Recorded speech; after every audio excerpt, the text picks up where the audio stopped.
राधे राधे सभी को। कैसे हैं आप? उम्मीद करती हूँ अच्छे होंगे, स्वस्थ होंगे। तो आज हम बात करेंगे काल सर्प दोष के ऊपर। काल सर्प दोष कुंडली में कैसे बनता है और इसके कारण निवारण क्या है। काल सर्प दोष तब बनता है कुंडली में जब सभी ग्रह जो हैं वो राहु केतु के एक तरफ, यानी राहु केतु एक्सिस के बीच में आ जाए। लाइक राहु जो है वो सेकंड हाउस में है एंड केतु जो है वो एट्थ हाउस में है। तो फिर यहाँ पर क्या होगा कि दो सेकंड हाउस से लेके एट्थ हाउस के बीच में सारे ग्रह जो हैं वो प्लेस्ड हो जाएंगे। तो ऐसे फिर काल सर्प दोष जो है वो बन जाएगा कुंडली में। देखिए, काल सर्प दोष जो है वो हमेशा ही उतना इफेक्टिव नहीं होता, क्योंकि डिग्री भी मैटर करती है और ग्रहों के जो शुभ योग है वो भी मैटर करते हैं। ठीक है, बट फिर भी अगर कुंडली में ये जो ग्रह मतलब बैडली प्लेस्ड हैं और अच्छा रिजल्ट नहीं दे रहे हैं, तो कहीं ना कहीं आर्थिक समस्याएं और कुंडली में रुकावट आती रहेगी। कुछ ना कुछ काम, हर काम को लेकर वैसा है ना, तो धन को लेकर दिक्कत हो सकती है और संतान को लेकर दिक्कत हो सकती है। तो ऐसे जो है काल सर्प दोष जो है अपने बैड इफ़ेक्ट्स दिखा सकता है, बट ये हमेशा नहीं होता।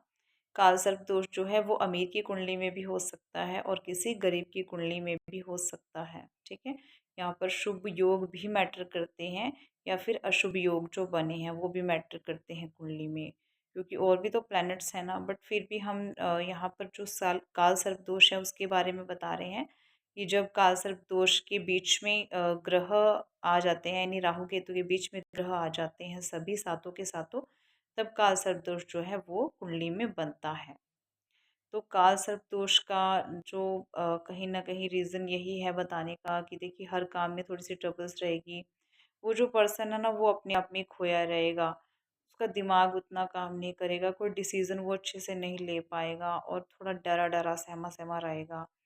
और उसको कहीं न कहीं बुरे सपने भी आ सकते हैं चीज़ों से रिलेटेड। लाइक उसको सपने में सांप दिख सकते हैं, सपने में पानी दिख सकता है और ऐसी चीज़ें उसके साथ कहीं न कहीं होती रहेंगी। कोई सांप या नेवले की वो लड़ाई देख सकता है सपने में। ऐसे सपने लगातार उसको आ सकते हैं अगर जो है उसने पास्ट लाइफ में कुछ कर्मा बहुत बड़ा किया है, यानी उसका कर्मा बहुत ज़्यादा कुछ पेंडिंग है, तब ये सपने भी उसको आ सकते हैं। कोई उसने पहले नाग हत्या कर दी है या फिर सर्पों को किसी न किसी तरीके से परेशान किया है, तो फिर ये काल सर्प दोष जो है कुंडली में बन जाता है। ठीक है, तो ये चीज़ें कहीं न कहीं फॉलो होती हैं कुंडली में अगर पहले से कुछ प्रॉब्लम क्रिएट करके हम आए हैं। काल सर्प दोष जो है इसका निवारण भी हो सकता है। देखिए, जो 12 ज्योतिर्लिंग हैं, तो उनमें से आप किसी भी ज्योतिर्लिंग पर जाकर ये पूजा करवा सकते हो। किसी मंदिर में जाकर काल सर्प दोष की पूजा करवा सकते हो। ठीक है, महामृत्युंजय जो है मंत्रों का जाप करवा सकते हो। और मैं एक आपको जगह बता देती हूँ, ठीक है, जो उज्जैन में है। तो जो उज्जैन में है श्री महाकाल, यानी प्रसिद्ध महाकालेश्वर ज्योतिर्लिंग अवशक्ति पीठ, कालिया नाग के निवास स्थल, जो पुण्य सलीला शिप्रा गंगा के तट पर उज्जैन नगर में है। ठीक है, और तो यहाँ पर आप पूजा करवा सकते हो, या फिर प्रयागराज में, नासिक में, अ, इन जगहों पर भी अगर संभव है, शिव मंदिर है तो वहाँ पर भी जाकर आप जो है ज्योतिर्लिंग है, जो 12 ज्योतिर्लिंग हैं उनका ध्यान करके पूजा करवा सकते हो काल सर्प दोष की। तो इससे भी काल सर्प दोष का जो निवारण है वो कुंडली में हो जाता है, यानी उसकी कुंडली में शांति हो जाती है और जो उसकी बैड इफेक्ट्स और रिजल्ट्स हैं वो देखने को नहीं मिलते हैं। और अगर काल सर्प दोष कुंडली में है तो जो ओम नमः शिवाय है, इस मंत्र का 1.25 लाख आपने जप करना है और रुद्राभिषेक करवाना है शिवलिंग के ऊपर। और जो चांदी का नाग नागिन का जोड़ा है वो आपको चढ़ाना है। ठीक है, नाग का पूजन करने के बाद चढ़ा देना है। इससे भी काल सर्प दोष से जो है मुक्ति मिल जाती है, शांति मिल जाती है इस दोष को। और नाग गायत्री मंत्र आप पढ़ सकते हो। मंत्र कुछ इस प्रकार है: ओम नव कुलाय विजय विष्टदंताय धीमहि तनो सर्प प्रचोदयात। इस मंत्र का आप जप करेंगे। और इसकी एक रेमेडी है कि आप एवरी सैटरडे आप एक नारियल ले लो, ठीक है। एक नारियल के ऊपर आप सरसों के तेल लगाओ, तिलक लगा दो काले तिल से। और फिर सर से लेके पैर तक आप मोली माप लो। और इस नारियल को आप 3 बार सिर से उल्टा घुमाकर पानी में आपको जल प्रवाह कर देना है। ये ऐसा आप 5 शनिवार करोगे तो जो काल सर्प दोष है कुंडली में वो कहीं ना कहीं आपका हट जाएगा और बैलेंस हो जाएगा कुंडली में। ये आपको बैड इफेक्ट नहीं देगा। कारण अगर किसी के वैवाहिक जीवन में कोई प्रॉब्लम आ रही है, कोई ट्रबल आ रही है, तो आप अगेन मतलब आप दोबारा शादी कर सकते हैं, ठीक है। मतलब जो पति पत्नी हैं जिनके रिलेशनशिप ख़राब हैं वो आपस में ही दोबारा एक बार शादी कर लें। और घर की जो चौखट है उसके ऊपर आप चांदी का जो है स्वास्तिक बनाकर लगा सकते हैं, ठीक है। इससे भी जो काल सर्प दोष है उससे मुक्ति मिलती है। और अपने कमरे में आप जो है मोर पंख रख सकते हैं और सोने से पहले मोर पंख से आप हवा करें अपने ऊपर। इससे भी काल सर्प दोष जो है वो शांत रहता है। और काल सर्प दोष को शांत करने के लिए आप जो है 3 धातु की अंगूठी 3 धातु में जो आ जाता है हमारा एक आ जाता है, हम बात करेंगे कि तांबा आ जाता है और चांदी आ जाता है और सोना आ जाता है। इन 3 चीज़ों को मिलाकर आप जो सांप है उसके शेप की एक अंगूठी बनाएंगे और अपनी अनामिका उंगली में पहन लेंगे। तो इससे काल सर्प दोष से जो है मुक्ति मिल जाएगी, यानी काल सर्प दोष जो है वो शांत होगा। और जो काल सर्प दोष से मुक्ति के लिए ना गंगा जल और गौमूत्र इन दोनों का छिड़काव जो है वो घर पर किया जा सकता है। इससे भी काल सर्प दोष जो है वो शांत रहता है।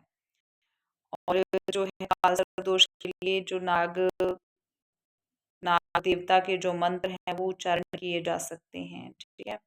और महाकुंभ के अवसर पर जाकर विधि विधान से वहाँ पर नाग पूजा की जा सकती है। वहाँ पर शिव मंदिर में जाकर आपको पूजा करनी है और 11 दिन तक एक नाग नागिन का जो जोड़ा है वो डेली शिवलिंग पर अर्पित करना है। इससे भी जो काल सर्प दोष है वो शांत होता है और वो जो अपने बैड इफ़ेक्ट्स है वो नहीं देता है। कोई रुकावट आ रही है उन चीज़ों को वो क्लियर कर देता है, रास्ता क्लियर कर देता है और जो पास्ट कर्मा है वो कहीं न कहीं क्लियर हो जाता है। और आप जो नाग पंचमी का व्रत कर सकते हैं, ठीक है। नवनाग का स्तोत्र कर सकते हैं या फिर अनंत चतुर्दशी आती है उसका व्रत कर सकते हैं, ठीक है। उससे भी नाग जो दोष लगा हुआ है कुंडली में उससे शांति मिलती है। और प्रत्येक बुधवार को एक ब्लैक कपड़ा ले लो, उसमें या तो आप उड़द की दाल डाल लो या फिर हरे मूंग की दाल डाल लो साबुत, ठीक है।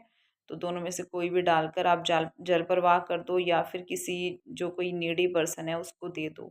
दोनों में से कोई भी आप एक उपाय कर लो, तो इससे भी काल सर्प दोष शांत होता है। और ये जो है आपको उपाय है आपको जब देना है तो राहु का मंत्र जप करते हुए अपने मन में देना है। और जब इसको छोड़ना है, यानी जब भी इसको जल में छोड़ना है तो आपको ये 72 बुधवार करना होगा, ठीक है। तब ये जो आपका जो दोष लगा हुआ है कुंडली में या किसी की भी कुंडली में दोष बना हुआ है वो शांत हो जाएगा पूरी तरह से। और अगर ज़्यादा प्रॉब्लम है कहीं न कहीं लड़की की कुंडली में, तो लड़की यानी किसी फीमेल की कुंडली में ये बना हुआ है, तो वो वट वृक्ष का जो पेड़ है उसके 108 चक्कर उसको लगाने हैं, ठीक है। 108 चक्कर लगाने हैं और ऐसा उसको करना है कि 108 हो जाएंगे और ये आपको उसको 300 डेज़ करना है। तो ऐसा करने से उसकी जो काउंटिंग है वो हो जाएगी 28,000, ठीक है।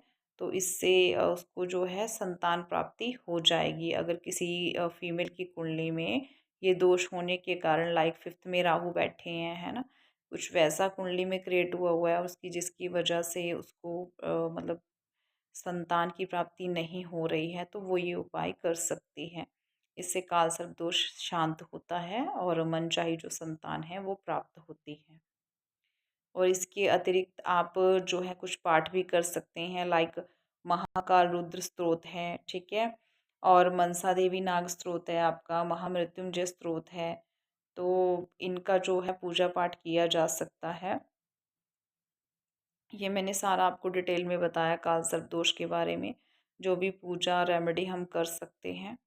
और एक जो रेमेडी मैंने आपको बताई है कि एवरी नाग पंचमी पे, साल में एक बार नाग पंचमी होती है, एवरी नाग पंचमी से एक दिन पहले आप सर्प का जोड़ा ले आओ, उनकी आंखें बनाओ काजल से, और उनको सिंहासन पर यानी उनको आसन दो, उन फूलों से उनका पूजा पाठ करो, उनको दूध पिलाओ, ठीक है, तो उनकी पूरी सेवा करो।